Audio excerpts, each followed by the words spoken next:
What's up, Mortgage Coach community? Dave Savage coming live with one of America's, I don't know, just to say he's top realtor would be an understatement. One of the leaders and founders of one of the biggest real estate platforms in the mortgage or in the real estate industry, and one of the top innovators. So Jason, I think this is the third time I've interviewed you in the community. Why don't you just, for anyone that missed it or they're new, describe your platform and the type of volume you're doing. And then let's get into this conversation around, retail lending, consumer direct, when they are synergistic and when they're not. Well, I'll tell you, and this is me texting Dave at like 6:30 at night because I got off a phone call and I was frustrated. And I said, we got to have this discussion. And he's like, we're talking next week. So thanks for having this discussion, Dave, and giving everybody a platform to talk about things. And so I appreciate thank that. you, by the way, thank you for I don't know if it was Saturday or Sunday, but getting a text from you over the weekend, I'm like, oh, this is juicy. I can't wait. Yeah. And so, we're always working, right? So my name's Jason Mitchell. I run the Jason Mitchell Group, which this year was announced, back with Real Trends as the #1 real estate team in the United States. 2020, we were number 5. This year, we're number 1 so far. We're trending on about 2.4 billion in sales. We're a big B2B brokerage, so we service a lot of lenders as their boots on the ground real estate team in 19 states and 56 cities. Work with a lot of big national partnerships and a lot of regional partnerships as well, and networks that like, Opcity, Ojo, and places like that need distribution. We are the go-to real estate brokerage for that. That's our niche. Kind of pioneered it, to be honest, years and years ago. And we like to consider ourselves basically the best glorified reload brokerage in the country. We're not reload, we're a brokerage. And we just have a lot of handles on things, education, training, software. And so we like to say that we service our clients better than anybody when it comes to the boots on the ground real estate services. So that's what we do. And we're headquartered in Scottsdale, Arizona. As I mentioned, though, we have offices in 19 states. And yeah, that's us, Dave.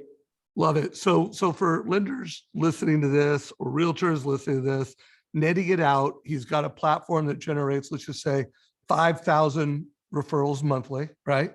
So we're talking about a lot of leads coming in that he's built relationships, strategic relationships, contracts. The last time we did an interview, he gave realtors and loan officers some sweet ideas on how you could go and do an employee benefits program, or how you could go to a big apartment complex and partner. So check out that last interview. But 5,000 leads coming in monthly for 300 agents. And so it sounds like you could just be generating more leads. I mean, you're running up against not just capacity issues, but you need more agents to scale. Is that right? Yeah, agents are critical for our growth. The nice thing is our average agent increases their book by over 400% in 12 months. Our average agent last year did an additional 36 transactions and 177 GCI.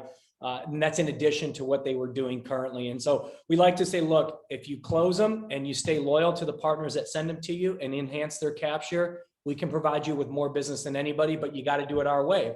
And for those that are willing to adjust and do things our way, year over year, we're just helping agents' business explode for those that follow the rules. And so, for us, it is about adding more agents in the markets we're in and growing new marketplaces, because fortunately, our partners trust us that we have a great platform. And when we open and when we add agents, that we do it with the right agents. And so it's a very fortunate position we're in, and we just got to continue to grow the model in new cities and in agent count across the board. So I hope everybody gets a takeaway is that if they do it our way, I mean, like, part of the magic is Jason is brilliant at building systems and processes, managing standards to make sure that, every lead, and again, he's a real estate company. He's getting leads from mortgage companies. I think you're the biggest partner to Rocket Mortgage, or one of the biggest partners.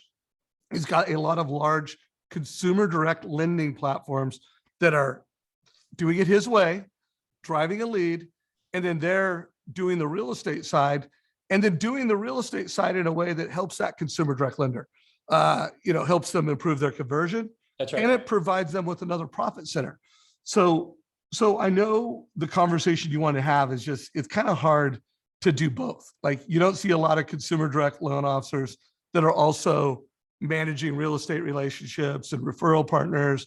And you don't see a lot of distributed retail loan officers that are, self-sourcing their business through real estate agents and doing both really well. Now, there's always exceptions to the rules, guys, Sure.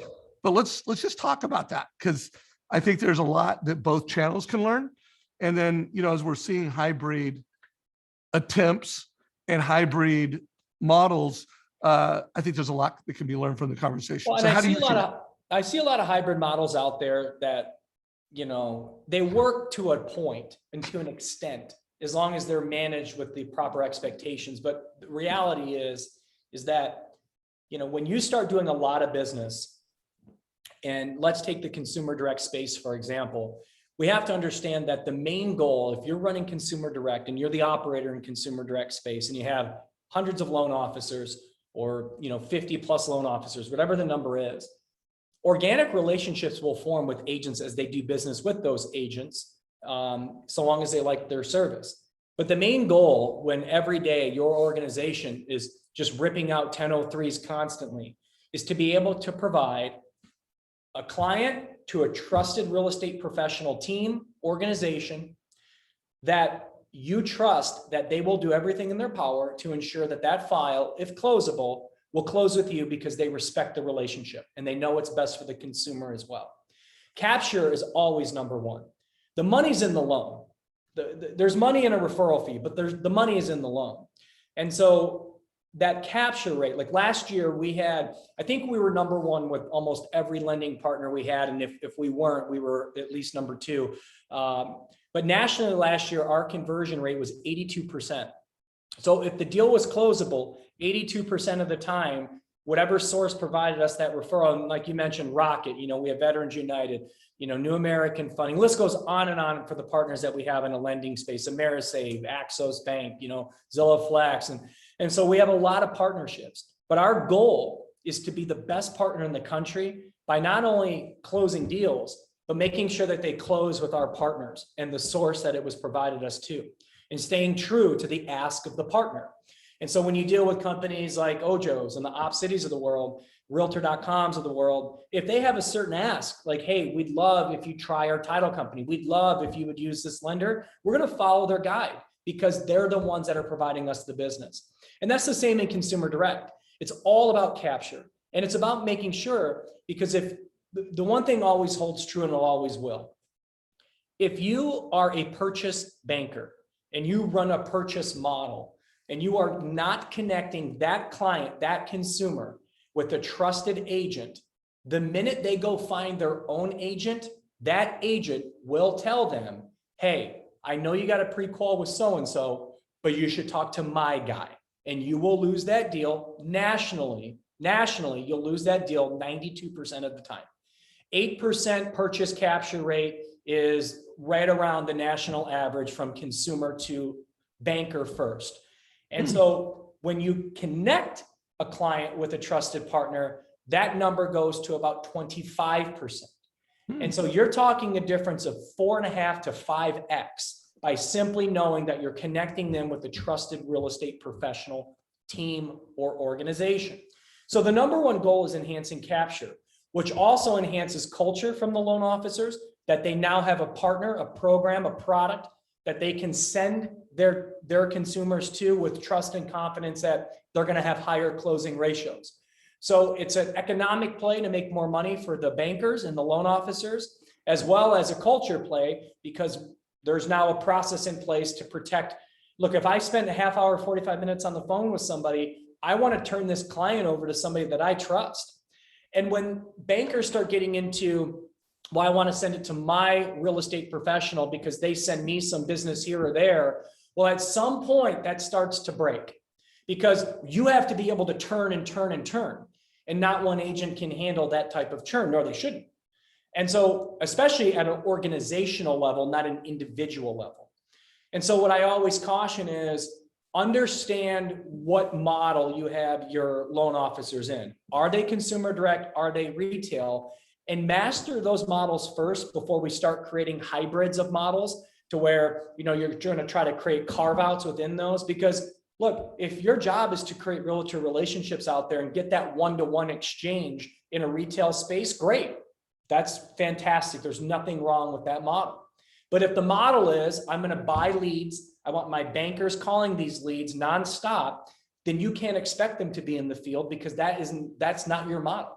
Your model is to take as many applications and qualify as possible and try to have the highest conversion rate and capture, because retail, the capture rate would be significantly higher than in consumer direct. The difference is, if you're an operator in the consumer direct space, you're going to have a lot more control over what your bankers and LOs are doing compared to the retail world, where the LOs and bankers really kind of determine what they want and what they're looking for in terms of an operational footprint to go off of. So they are two different worlds. Is there a place where they collide? Yeah, I do think there is. And I've seen some models that do work. But I believe, Dave, you have to master the core concepts of those models first before you start creating carve outs at an operational level. Yeah, no doubt. And by the way, guys, we've got, over a dozen people watching this live. We're going to have hundreds of people watching the recording. Who knows, may go up to 1,000, because I think it's a provocative topic. I mean, the modern mortgage originator uses technology. They leverage media. You are seeing a hybrid where getting to the consumer first always makes sense for the loan officer. What are your thoughts on this? Like, I believe that the mortgage industry is really well positioned, because we've got the asset side of the balance sheet, we've got the liability side of the balance sheet, we've got a lot of data on that consumer to be the alpha advisor, like to literally be the captain of the wealth team to help a family build wealth with real estate if they're really using the data in power well. And a lot of lenders, whether they're distributed retail or whether they're consumer direct, they're better lead aggregators and better lead managers than the real estate industry as a whole. What are your thoughts on that statement? I agree. And I believe, listen, I am way closer to the mortgage side of the business than I am the real estate side. Because I tell you, like, I think that being a loan officer is one of the hardest professions on planet Earth. And my respect that I have for lenders and loan officers is just so tremendous. And I was in that space for a period of time. We have it easy as realtors. We show houses, we write contracts, we get paid. Lenders are the ones that have the hard job, right? Consumers calling them when they're the ones asking for 500 grand, yet you're asking for another W-2, and then you got to hear about it for an hour as to why. We have the easy job. And we also have, in terms of education, and no offense to agents that watch this, but loan officers have a higher degree of education than we do when it comes to understanding the entire ecosystem of what it takes, because real estate takes financing, real estate takes servicing. When you talk about agents in the field, it's not, we have the job where everyone's thanking us because we don't really play an intricate role when it comes to financing and digging on people's personal lives. But I think the bankers that separate themselves from the great to the good to the average are the ones that can speak intelligently about not just this loan, but I'm going to set you up for the next 10 years and let me show you how I'm going to do this. And when you do that and you take that extra step and you educate yourself and you're a true experienced professional, the level of trust and confidence that consumers have in you, number one, is off the charts. But number two, the ability for them to refer with confidence, because it wasn't about, when I did a loan with so-and-so banker, it wasn't about just getting this loan done. They set me up for the next 10, 20 years of my future with the right financial plan. And when they can tell that story to their friends and family, that's where you become the true advisor of their financial world. And so I could not agree with that statement more. And that's why I like your product, Dave. I love your product because it allows people the ability to look at things in a more crystal clear light, not just the banker, but the consumer. So when they explain things, it's very crystal clear what we're explaining instead of looking at a GFE and trying to, it's Chinese to most people, right? They don't even know how to read it, right? Whereas with your platform, it's very easy to understand what's going on, and you can shift in a variety of ways with your product too. You can look at several different approaches at a click of a button, and you just don't have the ability to do that with a lot of tools out there. But as far as the person themselves, the more you can educate yourself and become a true financial advisor, that just happens to be a loan officer or an originator, then yeah, that's what's separating you from the rest out there for sure. Well, I wish I could bring you to my next sales call, having the number one realtor in America or number one team talk about Mortgage Coach the way you just did. I wish I could bottle that, but hey, I guess we recorded it, so it's here. So this is a post I did on LinkedIn 2 weeks ago, and it's kind of trending. I've had over 14,000 views of it. And tell me what your thoughts on this are. Let's just riff on this real quick. Okay. So what I said here is that there's more than 150,000 loan officers, MLOs. A lot of them aren't doing business. They're part of a team or they're bank LOs. So I think there's really like 150, call it career LOs. And that includes consumer direct and distributed retail. And they're servicing 49 million families who use a mortgage to have a home. Let's face it, there's a lot of folks that own their home free and clear and they don't use a mortgage for home ownership. And then I made this case here that they're managing, like the mortgage industry just typically thinks of how many mortgages were done this year. Last year it was 4 trillion. This year it's going to be closer to 3. But guys, there's almost, there's 16 trillion in mortgage debt. There's 19 trillion in home equity. There's, when you look at the total liabilities that a consumer has, you're talking about 34 trillion in liabilities, including auto loans and student loans. And then I said, now, meanwhile, you take the financial planning industry and, there's essentially 20 million millionaires.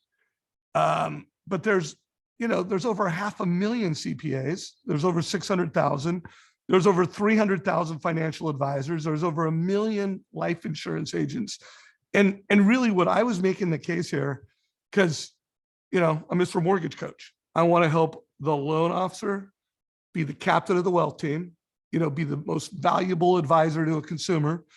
And I think loan officers are really in a unique position as this disruption takes place to really grow market share. If they're more than a loan officer, they need to be a liability advisor. They need to be a mortgage coach.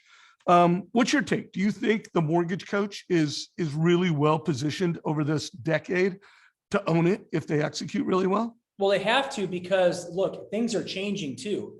And as you start to introduce fintech into the real estate space and what they're trying to do by leveraging, putting multiple layers of industry into one ecosystem, what we have to realize is that the mortgage originator is almost always in that ecosystem because almost everybody has a mortgage, where not everybody has a financial advisor. And if you take that number compared to the financial advisor, it's even more opportunity when you consider the fourth.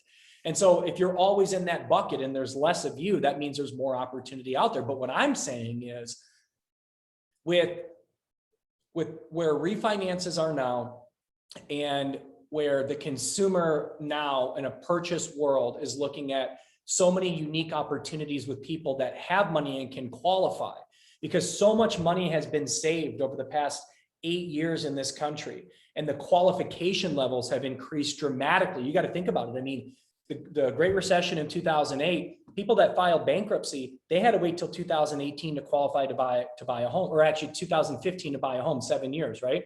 And so after 2015, you take the roll of 2008, you go to 2010, 11, where people were still recovering.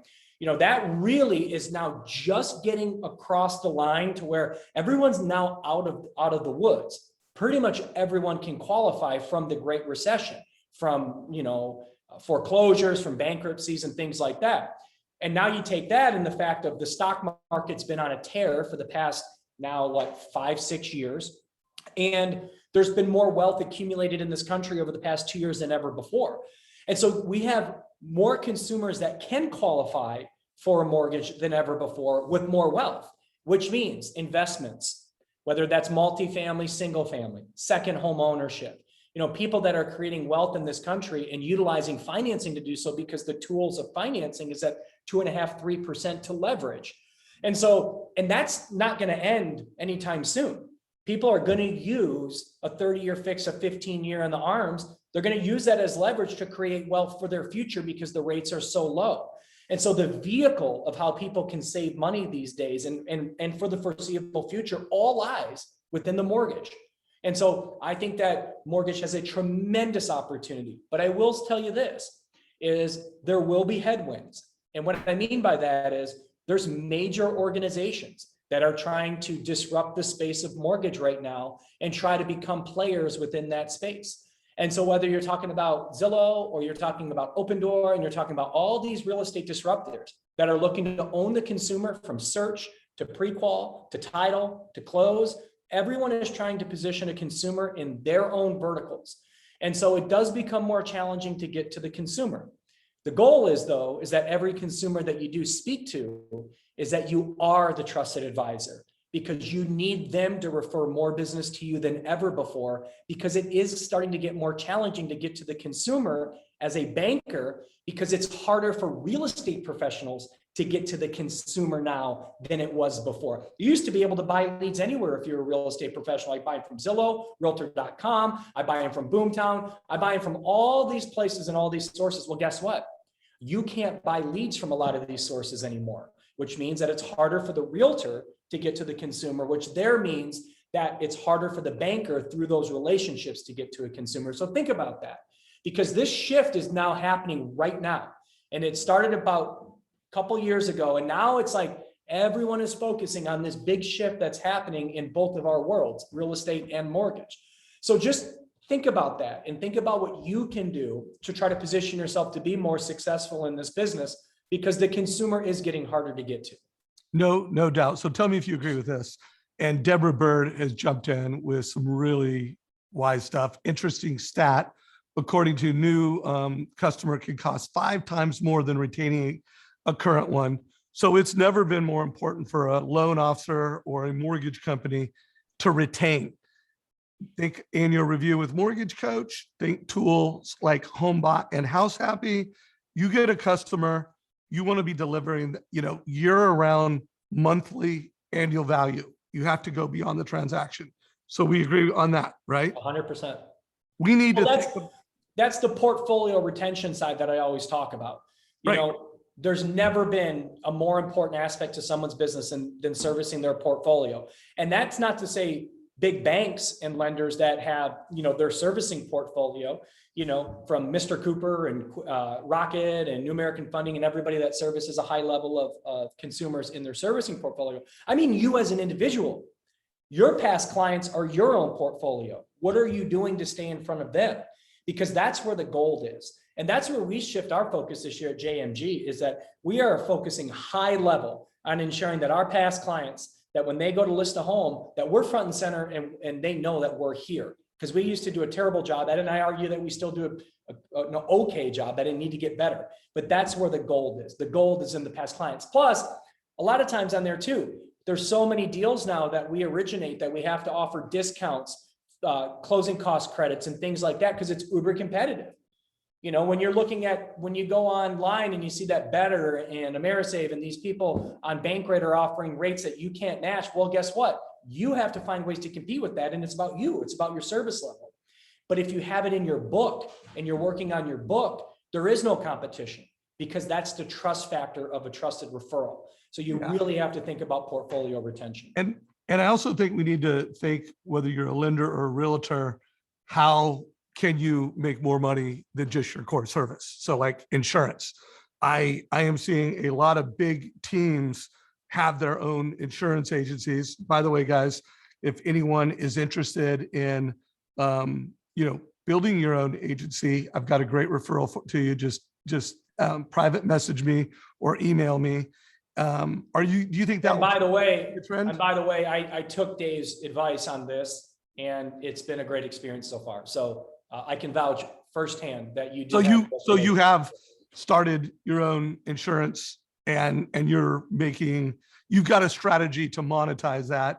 And it's a big opportunity. One, there's residual income, annual residual income. And then 2, you're building something that has saleable value. An insurance portfolio has, predictable, saleable value 5-10 years from now. So you're doing that. Correct. Cool. And then what about, obviously, lenders are monetizing real estate. They're referring people to you, and your model is primarily built up with consumer direct, call it big consumer direct shops that are driving a lot of business to you. What's the smallest relationship you could have? Like if there was a big team or a leader of a mortgage company that was listening to this that Well, the wanted to difference engage is with that you. a lot of teams that run retail, they want the reciprocation of like one-to-one, which doesn't exist because you can't get that at a high level. And so for us, we have carve outs with our partners that provide us business at a high level where we always have reciprocation going on within our organization. In fact, last month, we referred almost 400 consumers to our partners. And we do that through title and we do that through lending. And that's, to me, that's one of the most important things that we do, is that we always try to take care of our partners. But for us, we're built to be an engine around referrals at a high level that you want to enhance capture rate, and you want to stay focused on ensuring that for every opportunity we send out, we know we're putting it in the best of hands to close it. And so really right now, as far as like the small level, it's hard at this point to do it on a regional or smaller level, just for how we're built at But this like point. 50, if someone was going to send you 50 referrals a month, would that be enough, or does it need to be I hundreds? think if 50 to 100 becomes about the number, when you start dealing with tens and believe me, I did this from having 5 referrals a month, 10 referrals a month. Like everything we did was grassroots, right? Everything. But now when you start to manage a lot of big accounts, because as we get more accounts and more partners, our mission control team, our communications department, we have to add more staff to support them. We got to make sure we're following up. We got to make sure that we have reassignments. We got to make sure that we're having our meetings. We got to make sure that we have continued education. And so as we add these partners, like, we added Better a couple of weeks ago, we added Blend as a network partner a couple of weeks ago. And these are major organizations. And so when we do that and we add partnerships, AmeriSafe is a big partner of ours now that we added 3-4 months ago, Mike Birdie and his team. And so as we add these partnerships, we have to make sure we fulfill our promise and commitment that everything we do for all of our major partners gets fulfilled. And so if you're paying attention to these onesie twosies over here, you're doing your bigger partners a disservice. So we're really focused right now on just servicing a lot of national partners at this point. Okay. Well, I wanted to make sure we covered that. So you were going to be a speaker again. We're doing the Modern Mortgage Summit the first Wednesday in October, which, by the way, guys, we're starting to sell tickets next week. So you can go to modernmortgagesummit.com, get a ticket if you want. And we're going to be doing a second Modern Real Estate Summit. Todd Bookspan and Win by Noon are putting a second one on, which will be the first Wednesday in November. You're going to be a speaker at it. Any idea what you're going to talk about? What your presentation will be this time? I want to hear from my involvement in the mortgage community is way more significant than in the real estate space, although I'm in the real estate space.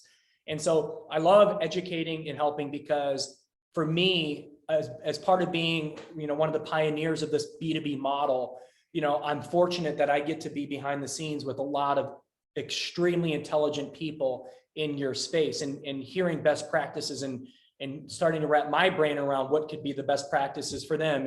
And how do we collaborate at a high level to where we're all trying with the same goal in mind, not just capture and closing, portfolio retention, staying in front of the consumer, awareness campaigns, messaging, all those things. And so to me, it's a highlight of my career to be able to work with people like that. And so I want to hear from the mortgage community and the real estate community as to what they would like to incorporate in their business to help them not only grow their business, but also the shift and change that we're having. How can they take part in that? Because there is a massive shift happening right now. And look, as the consumer gets harder to get to, how do you find ways to create relationships and maybe be a third party around that, right? Talking about potential wholesale, when you talk about the wholesale space and partnering with third party origination, right? Like maybe there's a play there too. Like we always got to be thinking, because that to me has always been my train of thought, is what can I do as a great partner to help you, in the hopes that if I do a good job, I can have opportunity in return. And that's how we built our whole model. And so I want to hear from others, like what they would like to see and hear from me as what's going on out there in our industry right now. All right, guys, you heard it. We're looking for ideas, headlines, topics for what Jason's going to talk about at the Modern Real Estate Summit. Jason, if anyone listening to this wants to get in touch with you, they want to follow you, they want to learn from you. I don't know if you have any training programs. How can people track you and learn from you? Sure. Well, I appreciate that. Follow me on social is the best way. I have a private Facebook group, JMG Labs, where I'm giving a lot of real estate tips and tricks. And then my Instagram, help me grow it, please, because I'm terrible at it. But that's Jason Mitchell _JMG is my Instagram handle. Right on. And you have a website. I thought you had some type of a training program out there. Yeah, we do. 40dayblueprint.com. That's my new book and audio. 40dayblueprint.com. I sell the book for basically nothing because I wrote the book to help our industry. I didn't write it to make money off of it. But it's an awesome book. It's 380 pages. It's an 8-week course. The audio is available and the book is available at 40dayblueprint.com. All right, check it out, guys. Hey, bro, it's always great catching up with you. I always learn something, and it's just interesting to see where this industry is going together. Well, I appreciate you, Dave. You're my brother. All right, hey guys, give us a like down below. Share this one with both your mortgage and your real estate friends. And this is a